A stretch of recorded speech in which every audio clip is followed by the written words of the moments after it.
My name is Abdallah Abo Hamdan.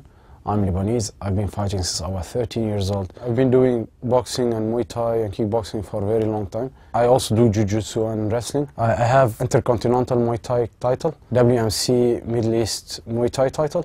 One of its best was silver medal as a junior world championship kickboxing. I lived in Thailand for 2 years.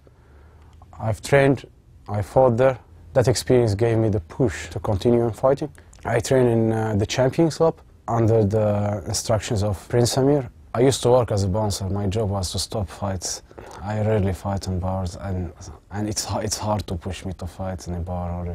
Well, fighting, it made me what I am at the moment. I don't have a specific fighting style. When it's in the cage, I just do what's suitable for me at the moment. ADFC is doing a really good job. Yeah, it's popular everywhere I'm going. Well, in Lebanon, everybody watched ADFC on TV. Everybody's following up with ADFC news on the net. MMA has a future everywhere. It's the most growing sport in the world at the moment. Very soon it might become the most popular sport in the country. Of course, I would love to continue fighting for ADFC. ADFC is growing. I'm proud of being a part in ADFC. Maybe my last fight, my retirement fight, might be back home. My favorite movie is Dr. Zhivago. My favorite fighter for ADFC is Marcos Santa Cruz. I would like that he wins the $1 million. He might invite me for dinner one day. I love living in the UAE. I don't imagine myself living somewhere else.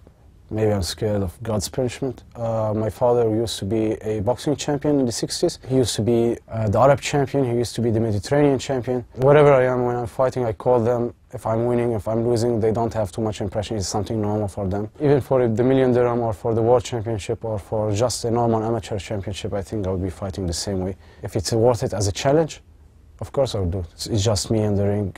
My nickname, the Hooligan, came from once I was fighting a Muay Thai fight. The guy was kicking me. I held him and threw him out of the ring. A fight started on his corner, and they were shouting at me. I wanted to get down from the ring, and a fight started between the spectaculars, and yeah, it was a big mess up. I'm not really a hooligan in my normal life. It was just an accident. Well, of course, I was really frustrated because I've trained a lot. I spent a lot of money from my own pocket to train, and then my opponent dropped 5 minutes before the fight. I saw that a little bit, it wasn't so logic, and it was so unprofessional from my opponent. For round 2, there's nothing special I'm doing. I'm preparing as I'm preparing for any other fight. When someone wants to fight me, everybody's the same, so I don't have any favorites. Well, my next opponent is just another opponent. I know how strong he is, and I know what's his goal. His goal is to stop me from reaching what I want. What I would say to him is, as many others try to stop me, definitely you cannot stop me.